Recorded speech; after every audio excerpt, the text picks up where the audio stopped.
Bonjour à toutes et à tous, j'espère que vous allez bien. Le candidat Zemmour a parlé de remigration, je crois même d'un ministère de la remigration. Alors là, c'est levé de bouclier, hein. Tout ce que la France compte de bien-pensants est sur le pont. Là, tout le monde lève le drapeau de l'inclusion, des droits de l'homme, de l'antifascisme et tout ça. Bon, tout ça n'est qu'un vaste cirque. N'est qu'un vaste cirque et d'ailleurs ça coïncide avec les accords d'Évian qui ont été le prétexte à une grande remigration des Pays noirs. Alors les Pays noirs, eux, on peut les obliger à la remigration, parce qu'ils étaient chez eux en Algérie, et on les a mis dans un bateau et ils sont tous revenus en France. Bon. La remigration, elle a été aussi acceptée comme quelque chose qui coulait de source au Maroc, en Afrique, hein. Les Européens sont partis après la décolonisation. Alors c'était moins dramatique qu'en Algérie, mais au Maroc, il y a eu plusieurs vagues. Il y a eu il y a eu les départs des Français au moment de l'indépendance en 1956, poussés par, ils ont suivi la France qui est partie, mais aussi parce qu'il y a eu des violences, il y a eu des lynchages, il y a eu des exactions. Pas beaucoup, mais il y en a eu, hein. C'était pas la joie non plus, hein. C'était pas la paix et l'amour. Il y a eu des départs après 1973, parce qu'il y a eu la nationalisation des biens des étrangers, ce que nous avons appelé la marocanisation. Donc tu avais plein de Français qu'on appelait les petits blancs. Ils avaient des bars, des officines de mécanique, tu sais, des garages, des cordonniers. Eh bien, on leur a dit, c'est maintenant, il faut avoir un associé marocain ou vous donnez ça à l'État, je crois. Ça s'appelle la marocanisation. Donc, ce sont des agriculteurs, mais pas des latifondières qui avaient 10 000 hectares, mais des gens qui avaient 5 hectares, 10 hectares, tout ça. Et ils sont partis. C'était une manière élégante, entre guillemets, de les foutre dehors. Il y a eu aussi le départ des Juifs marocains. Alors là, l'État marocain a participé à ce départ-là, à cette remigration-là vers Israël, avec l'Agence juive mondiale. Enfin, je ne suis pas un spécialiste du thème, mais il y a eu une remigration. Donc là, c'est quand même le télescopage est très intéressant parce qu'on voit vraiment que il y a une espèce d'ignorance assumée de ces milieux bien pensants. Ils sont, leur moraline n'a d'équivalent que leur ignorance. Ce qu'ils acceptent, ce qu'ils applaudissent chez les pays du Sud, ils se le refusent à eux-mêmes. Ça veut dire quoi? Ça veut dire qu'ils sont meilleurs que les pays du Sud. Il faut le dire à ce moment-là. Ou qu'ils sont suicidaires. Ce que dit Zemmour, en fait, ça tombe sous le sens. Il y a évidemment, il faut faire remigrer tous les délinquants. Tous. Les délinquants, ciao. Les remigrer ou les envoyer dans un bagne à Cayenne ou en Nouvelle-Calédonie, hein. Il n'y a pas de problème, hein. Tous les pays du monde le comprendraient, de Casablanca à Bagdad en passant par, je sais pas moi, par Bratislava ou le Brésil, tout le monde est d'accord. Une société ne peut pas travailler sereinement et créer le progrès et le bien-être quand elle est polluée en permanence par des racailles. D'accord? Donc ça c'est évident. Il n'y a que les Français, que les milieux autorisés pour rentrer dans des espèces d'hystérie collective, avec des distributions des bons points, des mauvais points, des points Godwin, c'est ridicule. Maintenant, oui, j'ai pris des notes. Le Qatar, les Émirats Arabes Unis font la remigration. Essaye de rester 6 mois au chômage au Qatar ou aux Émirats Arabes Unis, tu vas être remigré malgré toi. Et je ne vois personne chez France Télévisions, chez BFM TV qui convoque l'ambassadeur du Qatar à Paris ou des Émirats à Paris pour lui dire la remigration, c'est pas bien. Donc il y a toute une espèce d'hypocrisie collective, de snobisme français qui est juste insupportable. Parce que le monde a souvent reproché aux Français leur snobisme, leur arrogance. Souvent fondée, il faut dire la vérité. Mais là, on est dans l'arrogance, mais avec un signe négatif. C'est-à-dire on feint d'être différent des autres. On dit au monde entier, envahissez-nous, envoyez-nous vos racailles. Parce que nous, on est meilleurs que vous. Nous, on est humanistes. Non, vous n'êtes pas meilleur qu'un Qatari, ou qu'un Émirati, ou qu'un Marocain. Vous êtes son égal. Donc, vous avez les mêmes droits, les mêmes devoirs. Mais les mêmes droits. Vous avez aussi le droit à ne pas être envahi. D'accord? Eureka. Eureka. Alors, on dit à Zemmour la radicalité. J'ai entendu sur Libération, là, radicalité, Zemmour franchit un nouveau pas dans la radicalité. Les gars, nous vivons dans une époque radicale. Je vous rappelle que nous sortons de 2 ans de confinement. Intermittent, mais confinement quand même. Ça, c'est pas radical. Nous sortons d'une grande opération d'injection obligatoire, avec un prototype. Ça, c'est pas radical. Si ça, c'est pas radical, si ça, c'est pas extrême, qu'est-ce que c'est que... Vous avez un président de la République qui assume qui dit et assume ses propos, où il dit je veux emmerder les Français non injectés. Ça, c'est pas de la radicalité. Tu as un président qui dit sur CBS, en public, il dit je veux déconstruire la France. Ça, c'est pas radical. Excusez-moi. Tu as Marlène Schiappa, ma ministre préférée, ou je ne sais pas qu'est-ce qu'elle est, secrétaire d'État. Elle dit la nouvelle Marianne doit être un peu transgenre. Ça, c'est pas radical. Tu as Madame Moreno, ministre de je sais pas quoi, de l'égalité. Elle te dit je suis d'accord avec le hijab dans le sport. On est en France, hein, pays de la laïcité. Ça, c'est pas une déclaration radicale, alors que Zemmour dit de la remigration, bah, il s'inscrit dans un contexte radical. Donc, il faut qu'on arrête de prendre les gens pour des imbéciles. Tout le monde est radical. Quand tu as Sandrine Rousseau qui dit que les réunions des Verts, c'est le KKK, le Ku Klux Klan, ça, c'est pas radical. Quand tu as, je sais pas, Mélenchon qui te dit qu'il veut créoliser la France, ça, c'est pas radical. Il faut qu'on arrête de déconner 5 minutes. Hein. Ils sont tous radicaux. Nous sommes tous radicaux parce que nous avons des problèmes radicaux. Nous avons des problèmes de survie. Mélenchon te dit on va se créoliser, on va disparaître. Donc ça, c'est la vie ou la mort. Bah, tu as intérêt à être radical quand tu es en train de te noyer. Hein, parce que si tu es dans la modération, tu vas couler tranquillement, tu vas couler élégamment. On va fumer le cigare sur le... Je m'excuse de reprendre toujours la même métaphore. On va fumer le cigare élégamment en smoking sur le pont du Titanic. Mais moi, je préfère nager dans l'Atlantique Nord glacé et fumer le cigare quelques jours plus tard à New York, mais au sec et vivant, pas dans le ventre d'un cachalot. Voilà cette histoire de remigration. Alors, j'ai 2 points quand même par rapport à ce que dit Zemmour. Alors, Zemmour, lui, il fait la campagne électorale, lui, il veut gagner les élections. Moi, je ne suis pas dans la campagne électorale. Donc, lui, il s'adresse au peuple de souche en essayant de se connecter à cette émotion, qui est une émotion légitime. Enfin, franchement, j'ai dîné avec quelqu'un hier qui vit à Hier. Enfin, Hier, c'est pas Sarcelles. Il me dit qu'en bas de chez lui, il y a des gamins issus des chances pour la France qui se baladent avec des motos. Il y a des rodéos à Hier, quoi. Tu te dis, mais. Et le type, il va quitter Hier pour aller dans un patelin à côté où il n'y a pas ces phénomènes-là. Ça, c'est pas radical, être exilé dans ton propre pays. C'est pas radical d'avoir des enfants, parce qu'il a des enfants, et les faire. Et dire à tes enfants, ne descends pas au trottoir, tu peux faire renverser par une moto d'un jeune imbécile. Il dit la police ne fait rien, parce qu'elle ne peut rien faire. Les motos et les voitures là pour les rodéos, elles sont louées. Donc tu ne peux même pas déposer des amendes, parce que les voitures ne leur appartiennent pas à ces jeunes-là. Enfin, ces jeunes, c'est des garçons de 15 ans, 16 ans, 18 ans, je sais pas. Voilà, ça c'est pas radical. Donc évidemment, les Français veulent une partie des Français veut la remigration et elle a raison. Cela dit, c'est quelle remigration? Quelle remigration? C'est là où je permettrai d'apporter mon prisme particulier par rapport à celui de Zemmour. Encore une fois, moi je ne demande pas à Zemmour d'être un sociologue, il n'a pas le temps, lui il est dans l'action. Nous avons le luxe d'être sur les réseaux sociaux, de réfléchir et de prendre un café Arabica. Robusta, je crois que c'est un Robusta. Bon. D'abord, c'est quelle intensité de la remigration? Est-ce que tu vas renvoyer toutes les racailles? Combien il y en a de racailles? 500 000, 600 000, je sais pas, 100 000? Ou est-ce que tu vas renvoyer tous les clandestins? Ou est-ce que tu vas renvoyer tous les immigrés?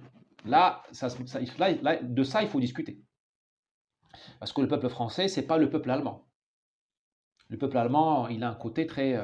quand il est pris d'hystérie, enfin, je sais pas comment on dit ça, quand il est dans ses mauvais jours, il peut faire des choses comme ça. La France est un peuple humaniste. Alors on a fait la révolution, on s'est découpé la tête les uns les autres. Hein. La France n'est pas un peuple supérieur aux autres, mais il y a une personnalité dans le peuple français. C'est un peuple profondément humaniste. Il est énervé, il a de quoi, et encore il devrait être plus énervé que ça. Mais si tu faisais aux Marocains le centième de ce que font les immigrés aux Français, mais tu aurais un pogrom à chaque coin de rue, à Tanger, à Casablanca. Bon. Mais bon, le peuple français, il a une vocation. Il n'admettrait pas une remigration comme ça. Voilà. On n'est pas en 1492 en Espagne. On ne remet pas les gens à la mer comme ça. Donc, c'est quelle intensité de cette remigration? Le peuple français ne veut pas, ne voudra pas, ne se pardonnera pas à lui-même d'avoir fait un crime contre l'humanité, ou voilà. Ça, on est. Je sais que Zemmour ne veut pas faire de crime contre l'humanité, mais ça va mieux en le disant. Il faut border ça. Et c'est important de border ça parce que les Français, ils ont peur de leur ombre. Donc il faut leur dire, à mon avis, avant l'élection, de quoi on parle. De quoi on parle, dans quelles conditions. La remigration, elle ne peut pas non plus être complète parce que vous aurez la guerre civile. De toute façon, la guerre civile, on l'aura. Par excès de laxisme, si tu votes Macron ou Mélenchon, parce que, voilà, si j'étais une racaille, je vois que Macron ou Mélenchon est élu, je fonce sur les beaux quartiers, hein. Je fonce dessus, parce que là, c'est l'impunité, l'immunité racaille. Il y a l'immunité parlementaire, tu as l'immunité racaille. Et si Zemmour est élu, fait la remigration, tu auras une intifada des banlieues. Voilà. Après, ça dépend comment tu gères l'intifada. Voilà. Parfois, comme je dis souvent, deux paires de baffes bien senties peuvent sauver la vie de quelqu'un. Du policier qui les donne et du jeune qui les reçoit, qui se réveille. Donc, encore une fois, si tu fais une remigration massive, tu auras des troubles. Est-ce que les Français sont prêts à ces troubles? Et ces troubles-là seront vraiment sanglants. Parce que la plus grande des hantises des racailles, c'est de se faire expulser au Maroc, ou en Algérie, en Tunisie. Parce que là, ils savent que c'est fini. Parce qu'ils savent très bien qu'il n'y a pas d'Éden, il n'y a pas de paradis sur terre. Firdaus. Le mot vient du perse et les Arabes l'ont dit Firdaus, Firdaus. Ouais, c'est ça. Firdaus, il n'y a pas le paradis vient de Firdaus. Il y a pas, nous on disait, à l'Andalousie, c'est le Firdaus al-Mafqoud, le paradis perdu. Il n'y a pas d'Éden perdu. Là, quand ils sont en France, ils vous disent, ouais, moi je suis marocain, le bled, je suis algérien, je suis kabyle. Ça, c'est des foutaises. Les mecs, ils ne peuvent pas survivre 5 minutes à Casablanca. Parce que la vie est dure. Il n'y a pas de CAF, il n'y a pas de HLM, il n'y a pas d'hôpitaux. Au Maroc, quand tu vas à l'hôpital, il faut que tu connaisses le gendre ou le petit ami de l'infirmière. Sinon, tu as de grandes chances de crever. Il n'y a pas de SAMU, ou il y a un SAMU rachitique. La justice, elle est, comment on dit comme ça, cosa, hein, comment on dit, la justice est très variable. Il n'y a pas d'emploi. Les salaires sont minables. Le salaire minimum, il a combien au Maroc? 200 $. T'as pas de retraite digne de ce nom. Voilà, t'as pas de démocratie véritable. De Casablanca jusqu'à Pretoria, c'est pas les idées de Rousseau et de Voltaire ne gouvernent pas de Casablanca à Pretoria. C'est d'autres choses. Donc les mecs le savent. La police n'est pas gentille, et heureusement. Donc tu vois, ces mecs, leur plus grande hantise, c'est comme les trafiquants colombiens. La plus grande hantise des trafiquants colombiens, c'est d'être expulsés aux États-Unis. D'ailleurs, Pablo Escobar, il avait créé un mouvement politique mafieux, qui s'appelait Los Extraditables, je crois. Il disait Mejor una tumba en Colombia qu'un calabozo en los Estados Unidos. Je crois qu'il a dit ça. Je préfère une tombe en Colombie, un cercueil en Colombie, que d'être prisonnier aux États-Unis. Parce qu'aux États-Unis, les prisons sont pas. Il n'y a pas de téléphone portable en prison, il n'y a pas de prostituée qui rentre en prison, tu es réellement enfermé et tu prends 200 ans. Pas en Colombie, tu prends 30 ans. Ou en France, tu prends 5 ans pour un meurtre. Aux États-Unis, tu peux prendre 200 ans. Donc c'est pareil. Les mecs, ils ne veulent pas revenir au bled. Donc si tu leur dis remigration, attends-toi, pour eux, c'est le combat de leur vie. Donc est-ce que la France, la question que je pose, est-ce que la France est prête à affronter une intifada réelle, enfin sanglante? C'est pas l'intifada de brûler les Champs-Élysées. Les mecs, ils vont vouloir tuer. Parce que pour eux, c'est un combat de vie ou de mort. Si la France est prête, moi je pense qu'elle n'est pas prête. Mais bon, si elle est prête, pourquoi pas. Donc il ne faut pas jouer avec la remigration. La remigration, c'est une arme nucléaire. Il ne faut pas jouer comme ça pour faire plaisir, pour gagner des points. D'accord? Je sais que Zemmour manipule ça avec esprit de responsabilité, mais bon, les idées circulent sur Internet, elles n'ont plus de maître. Ça rebondit, c'est comme une balle de billard. Il ne faut pas que voilà, il faut savoir de quoi on parle. C'est très sérieux la remigration. Enfin, ce sera mon dernier point, il ne faut pas tomber dans le piège du simplisme. Il y a une illusion de la simplicité. On nous dit la remigration réglera tous les problèmes. Bon, moi, vous me demandez mon avis. Si tu fais remigrer beaucoup de millions de personnes, certainement tu n'auras plus le problème. Mais tu auras quand même le problème de la France qui se dégrade. C'est pas parce que tu fais repartir des immigrés que la France redeviendra un pays fort. La France a décidé de se tiers-mondiser. Parce que, à ma connaissance, Marlène Schiappa n'est pas marocaine. Gabriel Attal, il n'est pas kabyle. Monsieur Macron, il n'est pas Peul. Monsieur Véran, il n'est pas fils d'un réfugié kosovar. C'est des bons Français de souche qui ruinent le pays. Tu vois, c'est des bons Français. Monsieur Hollande, une calamité, un fléau divin, n'est pas, voilà, n'est pas né, c'est pas le fils de réfugiés pashtoun ou tchétchènes. C'est la bourgeoisie française qui a voulu vendre votre pays. C'est vos professeurs bien blonds, bien yeux bleus, qui s'appellent Jean-Marie et Jean-Baptiste et Frédéric, qui ont décrété l'écriture inclusive. Ce n'est pas les immigrés qui ont demandé la fin de l'école française. Les immigrés, ils ont intérêt à ce que l'école publique soit une école d'excellence. C'est vos profs, c'est-à-dire c'est vous, votre bourgeoisie, qui a démantelé l'école. Donc vous pouvez refaire partie des immigrés, vos problèmes ne seront pas réglés pour autant. Par contre, vous aurez moins de problèmes. Là, vous avez la tempête parfaite. Vous avez la diversité avec ses problèmes et vous avez votre propre décadence. Si vous épargnez les problèmes de la diversité, certainement vous aurez plus de temps cerveau disponible pour régler vos problèmes de décadence. Mais ils ne sont pas réglés pour autant. Ils demanderont un vrai effort de régénération de la France. La France est gangrénée par sa propre bêtise. Je ne vais pas citer de noms propres, j'en ai cité assez, mais vous voyez ce que je veux dire. Ce n'est pas la France qui vous a demandé de faire ce n'est pas les immigrés qui vous ont demandé de faire l'euro, ce n'est pas les immigrés qui vous ont demandé de faire Schengen, ce n'est pas les immigrés qui vous ont demandé de vous mettre à quatre pattes devant Biden ou devant Madame van der Leyen. Les immigrés sont innocents de ces crimes-là. C'est votre propre esprit malade, enfin pas vous, chers amis ici, mais votre bourgeoisie malade mentale, suicidaire, qui vous a foutu dans le puits. Donc là, pour escalader le puits, voilà, c'est pas parce que on a fait remigrer tout le monde qu'on sortira du puits. Non, vous allez devoir dynamiter la caverne où vous avez été mis par vos bourgeois, par vos élites depuis les années 70. Et là, ça va faire mal parce qu'il y aura des éboulements et des coups de grisou. Bon. Et autre chose que je voulais partager avec vous, comme les Français sont un peuple humaniste, ils ne voudront pas faire une remigration de masse. Donc il restera en France des immigrés naturalisés français parce qu'ils ont eu le droit du sol, qui ne sont pas assimilés.